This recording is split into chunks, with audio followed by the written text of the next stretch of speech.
Paulo Avellino isinapubliko na ang pamamanhikan niya kay Janine Gutierrez.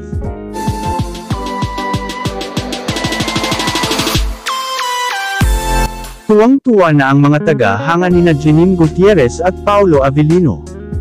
Dahil ayon sa aming nakalap na impormasyon na kapag manhikan na umano si Paulo Avellino kay Janine, naroon nga raw lahat ang pamilya ni Janine kasama ang kanyang mga tito at tita.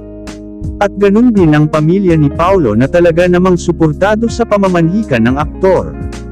Sobrang saya raw ni Janine at Paulo dahil sa wakas ay malalagay na sila sa tahimik, bagay na gustong-gusto na nila pareho dahil bubuo na sila ng sarili nilang pamilya.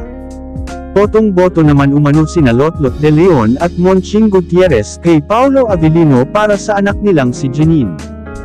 May tiwala naman umano sila kay Paulo dahil nangako ito na hinding-hindi niya sasaktan si Janine.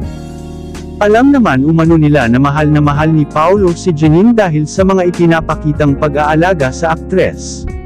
Kilalang-kilala na umano nila si Paulo dahil madalas nila itong nakakasama sa mga family bonding nila.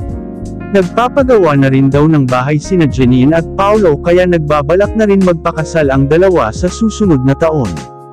Samantala excited naman ang kanilang mga taga-hanga, dahil kung magkaroon umano ng anak ang dalawa ay tiyak na magaganda at gwapo ang mga ito.